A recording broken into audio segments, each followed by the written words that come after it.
Ce journal vous est offert par le FPI, Fonds des promotions de l'industrie, votre partenaire privilégié pour la réussite de vos projets.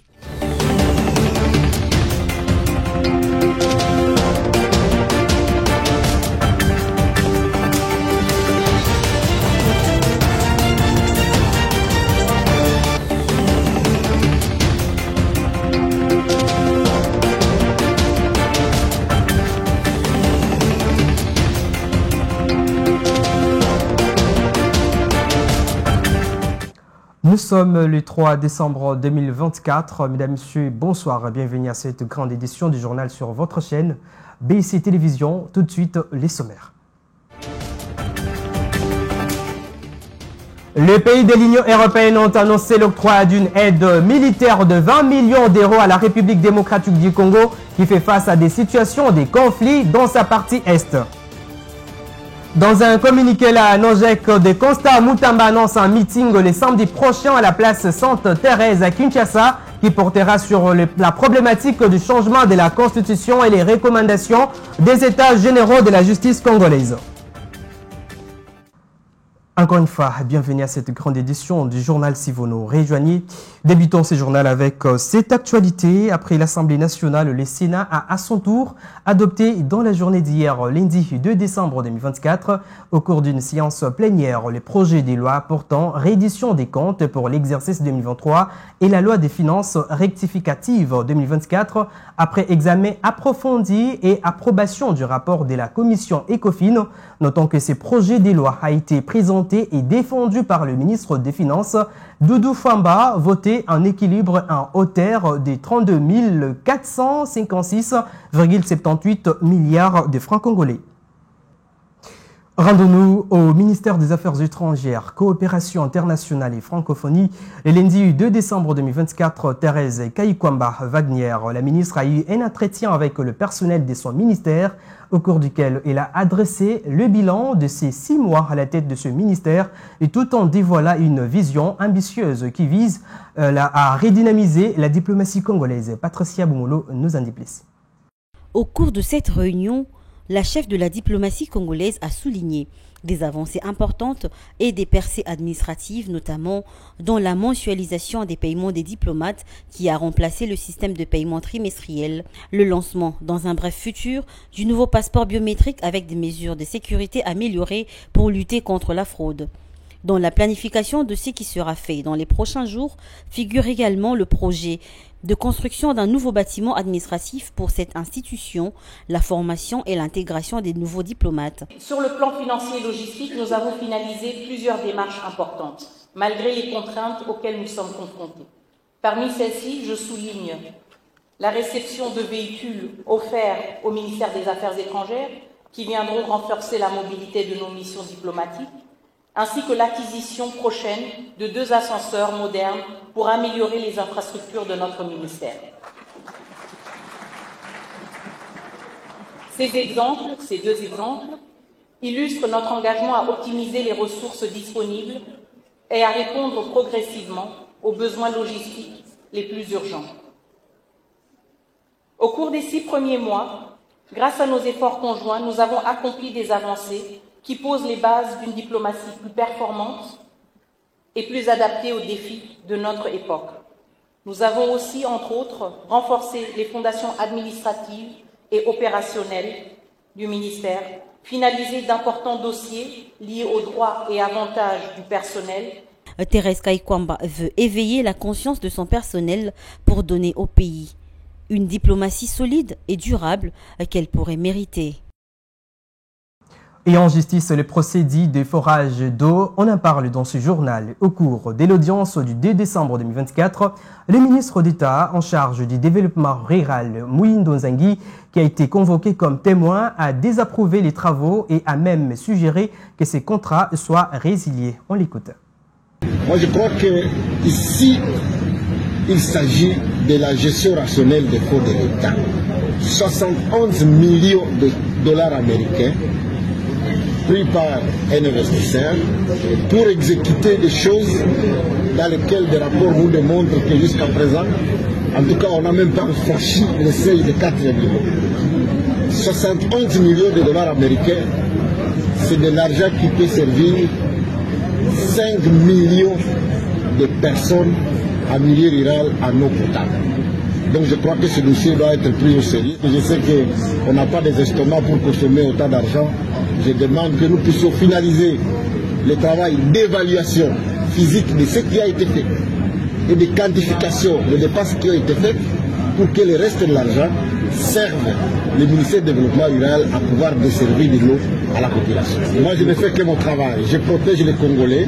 Je ne peux pas prendre dans un rapport officiel qu'il y a des stations d'eau dans lesquelles, effectivement, il y a des eaux impropres et continuer à demander aux gens de faire le même travail. Je dois m'arrêter, et c'est de ma responsabilité en tant que ministre de tutelle, je dois m'arrêter, faire les contrôles pour pouvoir évoluer de manière plus rationnelle. Et par rapport au rapport préliminaire que j'ai, en tout cas les éléments prouvent que non seulement qu'il y a eu des éléments de surfacturation bien évidemment, mais aussi que la qualité de l'eau sur le terrain n'est pas appropriée, comme vous voyez bien le dire qu'il y a un rapport technique qui a été fait à cet égard. Et donc je crois qu'un contrat qui n'est pas bien exécuté, qui concerne la consommation de l'eau par la population, et vous savez ce que ça implique, on ne peut pas continuer à l'exécuter. J'ai lancé au sommaire de ce journal, l'opposition républicaine congolaise informe l'opinion nationale et internationale que son chef de file, Constant Moutamba, tiendra un meeting populaire ce samedi 14 décembre 2024 à la place Sainte-Thérèse à Tchangou. Cette mobilisation patriotique et républicaine portera sur la problématique du changement de la Constitution et les recommandations des États généraux de la justice congolaise. Fait à Kinshasa le 2 décembre 2024, Jean-Claude Nganzoa Ayemo, porte-parole. Bonne nouvelle pour la 31e brigade de réaction rapide des forces armées de la République démocratique du Congo, FARDC, qui bénéficiera d'ici là d'une assistance de 20 millions d'euros de la part de l'Union européenne UE qui a annoncé ce mardi 3 décembre 2024 cette assistance afin de les soutenir dans le cadre de la Facilité européenne pour la paix. Suivez. C'est dans le cadre de la Facilité européenne pour la paix que l'Union européenne apporte son aide de 20 millions d'euros aux 31e brigade de réaction rapide des forces armées de la République démocratique du Congo. Le but est de renforcer les capacités de militaires congolais face aux conflits armés. L'assistance inclut la fourniture d'équipements non létaux, la réhabilitation des infrastructures du quartier général de la brigade et s'appuie sur les soutiens techniques du ministère de la Défense belge qui collabore avec cette brigade depuis une décennie. Comme pour toute intervention financée par la Facilité européenne pour la paix, des mécanismes de contrôle ont été mis en place pour garantir l'usage approprié des équipements fournis ainsi que le respect des droits humains et des normes du droit international humanitaire. Rappelez-vous que depuis dimanche dernier, les combats se poursuivent entre l'armée congolaise appuyée par le milicien Wazalendo et les rebelles du M23 soutenus par l'armée rwandaise dans le sud du territoire de Lubero au Nord Kivu. Selon nos sources, ce mardi, les affrontements se déroulent à Matende et Outoué. Mais les rebelles n'ont pas encore pris les contrôles de la localité d'Alibongo, contrairement aux informations qui circulent sur les réseaux sociaux. Et pendant ce temps, la mission d'Organisation des Nations Unies pour la stabilisation au Congo, MONUSCO, a totalisé 25 ans en République démocratique du Congo depuis son arrivée en 1999. À cet effet, sa porte-parole en République démocratique du Congo, Kadine Dey, a accordé une interview à nos confrères de 7 sur 7. À l'en croire, le bilan de la mission onusienne est positif car, selon elle, les casques bleus ont réussi à restaurer la paix dans les provinces où ils ont été affectés. Suivez. Le bilan est positif, selon Kadine Dey, porte-parole de la MONUSCO en République démocratique du Congo, après les constats de plusieurs groupes armés tant nationaux qu'étrangers sur toute l'étendue du territoire congolais par la MONUSCO en 1999, qui constituait une menace directe pour la sécurité et la paix. La MONUSCO a installé une combinaison d'actions militaires et civiles ensemble avec son partenaire qui est l'État congolais. Ils ont réussi à pacifier la quasi-totalité des provinces dans lesquelles la mission onusienne était déployée. Dans la foulée, la porte-parole de la MONUSCO en RDC indique que la mission onusienne est engagée dans une réflexion approfondie avec les autorités du pays pour les dernières phases de son départ. Je cite: « Les succès de la MONUSCO qui ont donc permis de se désengager de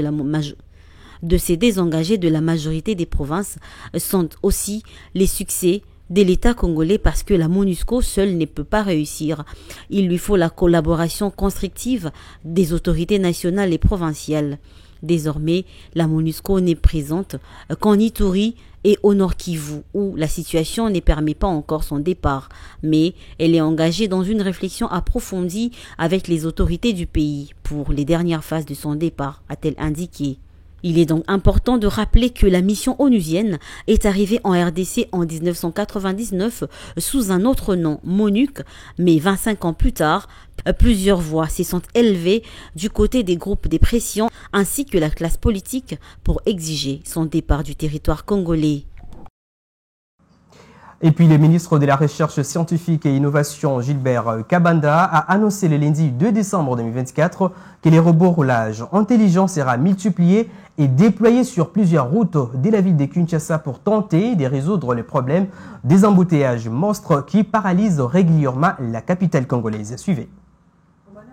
Pour tenter de résoudre le problème des embouteillages monstres qui paralysent régulièrement la capitale de la République démocratique du Congo, les robots roulage intelligents seront multipliés et déployés sur les axes routiers de la ville. Le ministre de la Recherche scientifique et innovation, Gilbert Kabanda, précise que ces technologies Made in Congo s'ajoutera à la mesure de circulation alternée à certaines heures de la journée avec des sens uniques imposés par les autorités. Mais il y a eu aussi une décision du Conseil des ministres que nous puissions utiliser une technologie nationale, le robot roulage de Madame l'ingénieure Kirongozi, qui a fait ses preuves, et des instructions ont été données au gouverneur de la ville et au ministre des Transports et Communications pour que le robot roulage, qui est une fierté, du reste une fierté nationale, puisse être déployé, bien entendu multiplié et déployé sur nos axes routiers, en commencer bien sûr par Kinshasa et puis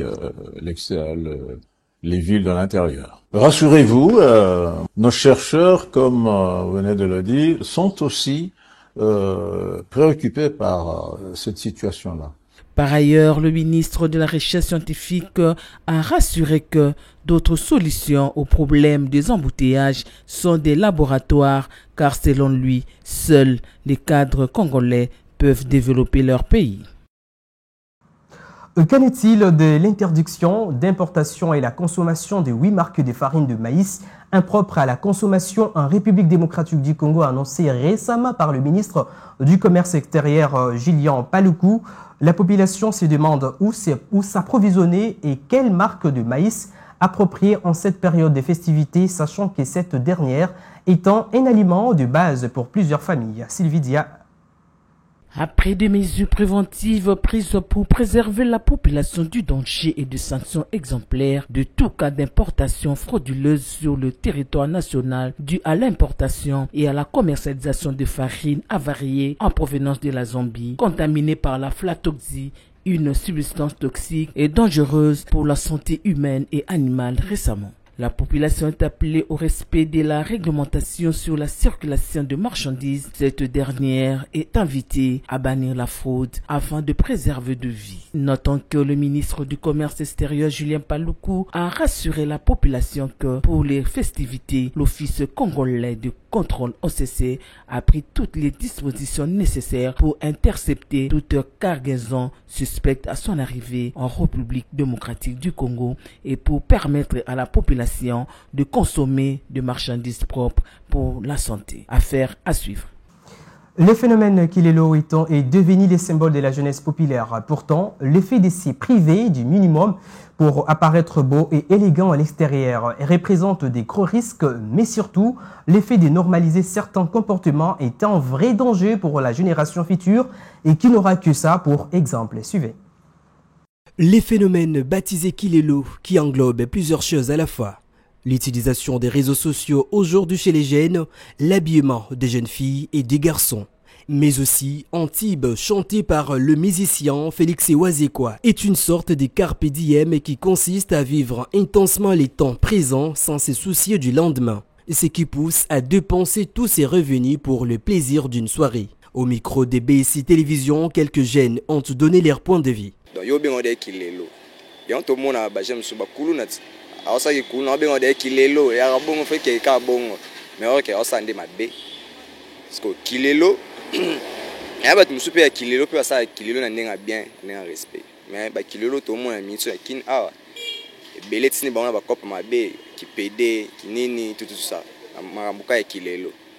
Donc, hello, moi, ça, non, que personne ne conseille, ça m'a bé. Ça m'a bé pour les jeunes, oh, bah, mi pesi, na misala m'a bé, ya kikuluna, koboto la bato basaki nanzela, wana eza bien te. Bien sûr que toujours mené, vie mon corps difficile, mais tout mi pesa courage, ya koluka, tout mi pesa courage, ya kusala même na ba chantier, ya ba journalier, wana, ils allaient bien pour la mission. Le kilelo n'est pas une bonne chose parce que ces derniers temps on voit que le jeune abuse avec ce genre de slogan là, si c'est les kilelo, avec les habillements pas bien, pas polis devant les gens, le comportement. Il y a plusieurs Koulouna ces derniers temps qui se comportent ainsi à cause du phénomène kilelo. Il y a de jeunes filles qui sortent avec de vieux papas. Pour ces jeunes, ce phénomène kilelo n'est pas une bonne chose car il détruit beaucoup de jeunes.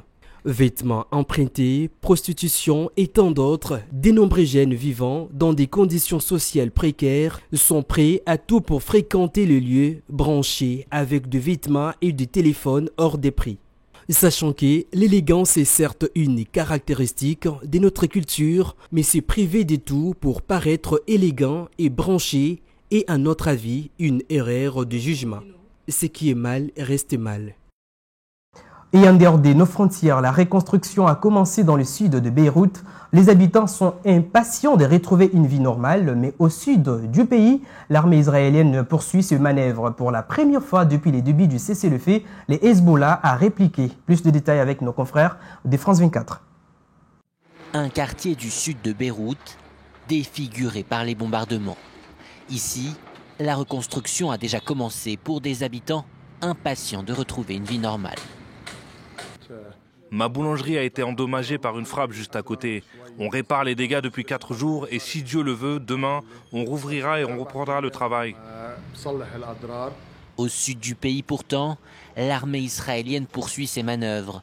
Sur ces images, Herzi Halevi, le chef d'état-major de Tsahal, est sur le terrain aux côtés de ses troupes. L'État hébreu multiplie les frappes contre des positions du Hezbollah qui pour la première fois a répliqué ce lundi. Nous avons mené une frappe défensive d'avertissement contre une position de l'armée israélienne dans la zone des fermes de Sheba, à la frontière entre le Liban et le plateau du Golan. De sérieux accros au cessez-le-feu, mais selon Washington, la trêve tient toujours. D'une manière générale, cela a permis de mettre fin au combat et à nous mettre sur une voie où nous ne constatons plus les pertes quotidiennes en vie humaine que nous avions constatées depuis 2 mois. Parrainé par les États-Unis et la France, l'accord de cessez-le-feu prévoit le retrait des forces israéliennes du Sud-Liban dans un délai de 60 jours. Et ce journal touche à sa fin, mais avant tout, les rappels des principaux titres. Les pays de l'Union européenne ont annoncé l'octroi d'une aide militaire de 20 millions d'euros à la République démocratique du Congo qui fait face à des situations de conflits dans sa partie est. Vous l'avez également suivi dans ce journal. Dans un communiqué, la Nogec des Constats Moutamba annonce un meeting le samedi prochain à la place Sainte-Thérèse à Kinshasa qui portera sur la problématique du changement de la Constitution et les recommandations des États généraux de la justice congolaise. Mesdames et messieurs, ce journal est complètement terminé. Merci de votre fidélité. Au revoir et à la prochaine.